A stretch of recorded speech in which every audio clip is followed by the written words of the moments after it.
This calories in, calories out model doesn't work at all. Everything you thought you knew about losing weight might actually be wrong.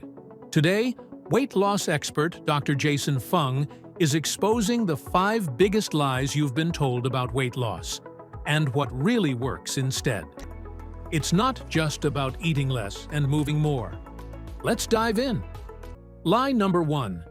You just need to eat less and move more. So I'm a kidney disease specialist, and I thought about weight loss sort of very conventionally. It's sort of calories in, calories out, just watch what you eat sort of thing. And that's what's taught to all doctors, is that it's extremely unhelpful for people. It doesn't work at all. It doesn't work for patients, and it doesn't work for doctors even, right? So doctors who want to lose weight, they don't use calories in, calories out because it doesn't really work.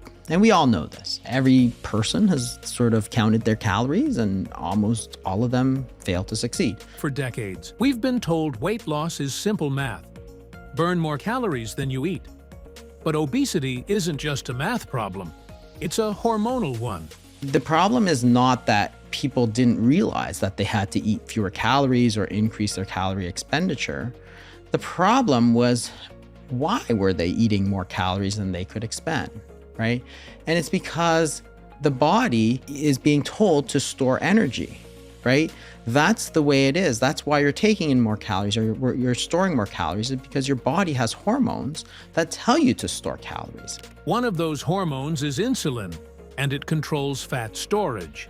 And if they're out of whack, no amount of exercise will fix it. One problem with exercise is that it tends to make you eat more, as it increases your post-exercise appetite. Why can't you burn the fat that's on your body? Because there's 200, 300,000 calories of body fat. Why can't you access it? It's because you haven't activated the right hormones so that you can access it. There's a hormone called insulin, for example, and if you give people insulin, so inject them with insulin, which is a drug for type 2 diabetes, almost everybody gains weight. So if you give somebody insulin, they gain weight. If I gave you insulin, you would gain weight.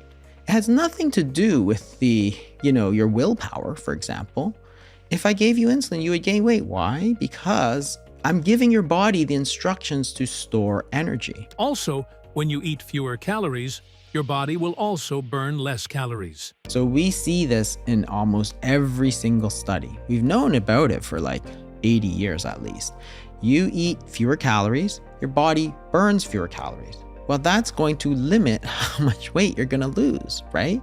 So this idea that just eat fewer calories will automatically lead to weight loss is completely false, because we know that eating fewer calories leads also to burning fewer calories.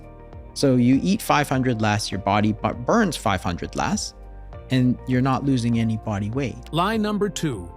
Breakfast is the most important meal of the day. You've heard it a million times. Never skip breakfast. But guess what? That slogan was pushed by cereal companies. And meanwhile, our kids, they're at lunch, they're getting orange juice for breakfast. These are all meals, school meals that are driven by the dietary guideline policy. We are setting up our children for failure. Skipping breakfast, like in intermittent fasting, can actually help control insulin and aid fat loss. Yeah, the whole idea that you need to eat as soon as you get up is just false. So there's this whole thing about breakfast. Now, you will always break your fast. Think about the actual word, right? Break fast. It's the meal that breaks your fast, which tells you that in the English language, we accept that your body should have a fasting period every day. Why? There's a period of time that you're supposed to feed, you eat, insulin goes up, you store calories. Then there's supposed to be a period of time that you fast. That's after dinner until the next day's meal, which is breakfast, right? So you say you stop eating at 6 p.m., you eat at 8 a.m. That's a 14-hour period where your body is not eating, it's fasting, and therefore it's going to use calories, right? Lie number 3. Fasting is dangerous and starves the body. people thought it was extremely bad for you. And I looked through all the literature and I said, well, why is it bad for you? And they had all these reasons. There's all these myths about intermittent fasting and how it's going to cause you to gain weight and be tired and hungry and all these sorts of things. I said, well, no, there's actually a lot of data here over the last, 2,000 years that we've used intermittent fasting, and they're simply not true. Fasting isn't starvation. It's a powerful tool your body evolved to ensure survival. One of the things people talked about was, it's going to make you eat more later. It's going to make you more hungry. Your basal metabolic rate's going to go down. This was one of the big myths of intermittent fasting. That's going to cause the so-called starvation mode, right? And this is the idea that your basal metabolic rate will fall so low that when you do start to eat, you're going to gain weight again. So I said, well, let's think about this. You can do a study where you take somebody, say you, for example, and you could fast them for 4 days and measure how many calories they're burning, their basal metabolic rate on day 0 before the fast, and measure them 4 days into the fast and see how many calories you're burning. So on day 0, they say you're burning, say, 2,000 calories a day. On day 4 of 0 food, you don't eat any food for 4 days. They measure how much calories you're burning. Your body is burning 2,200 calories. Your basal metabolic rate didn't go down. It went up. During fasting, your body switches to burning stored fat for fuel. Exactly what you want if you're trying to lose weight. If you want to lose weight because it's important, then you can just set aside a period of time that you don't eat. Let your body eat your body fat. That's what fasting is doing for you. And it's totally natural because that's what it's there for. That body fat is not there for looks. It's there for you as a source, as a store of calories. So fasting just lets you use that. Lie number 4. You need to eat 6 small meals a day to boost metabolism. Another myth. Constant eating keeps your metabolism burning. Wrong.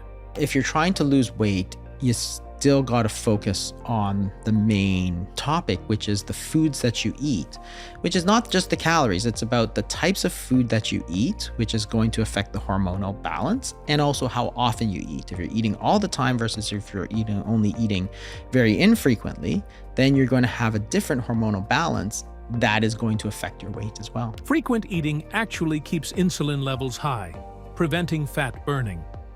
Your body needs periods of low insulin to tap into fat stores.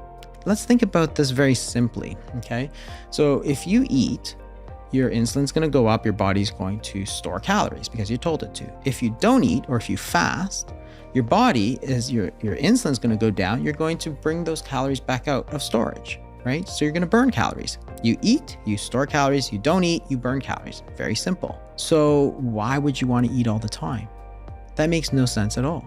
If you want to lose body fat, you actually need to extend the period of time that you're not eating. In other words, extend your fasting period and get rid of all the snacks in order for you to have enough time that your insulin is low. When insulin is low, it's going to allow fat burning. So you can go to 16 hours, for example, and you shrink that by either eating breakfast a little later or eating dinner a little earlier. But you can do more than that. You can do, say, a 24-hour fast. You could eat 2 meals a day, say eat between 12 and 6. That's a 6-hour eating window. Or you could eat once a day, which is like a 24-hour fast. Or you could even go multiple days without eating. Because again, your body is smart. Your body knows what to do. If you have all those calories sitting on your body, right, 100,000 calories sitting in body fat, and you don't eat for 3 days, well, you need 6,000 calories. Well, you have 100,000, 200,000. So what's the problem? Take it out of your body fat. Let your body eat your body fat. That's what fasting is doing for you. An American survey of more than 60,000 adults and children revealed that in 1977, most people ate 3 times a day. By 2003, most people were eating 5 to 6 times a day.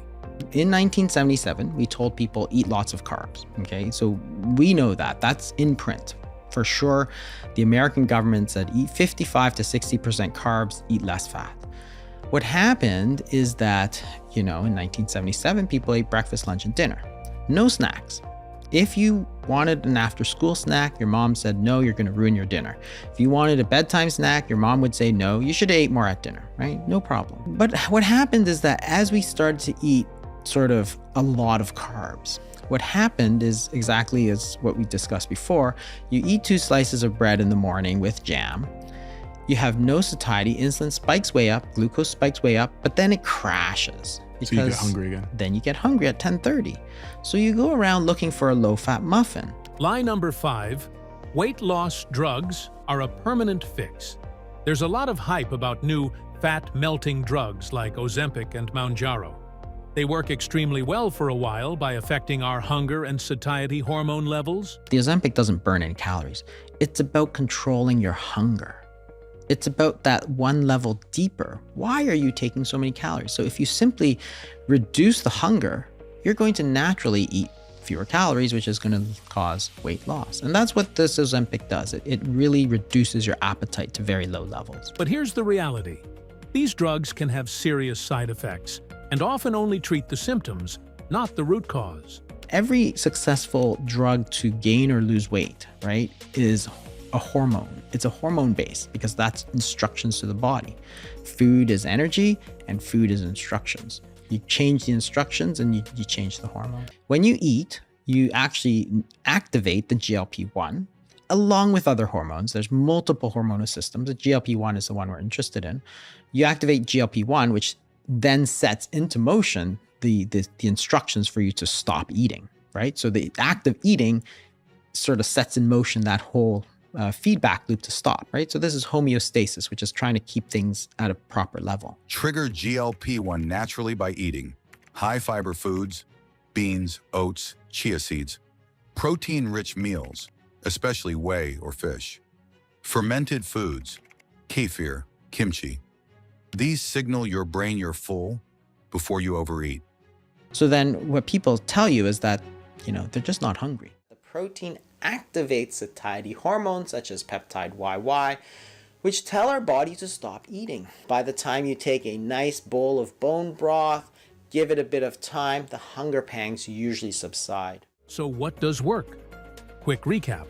Stop obsessing over calories. Ditch the breakfast myth.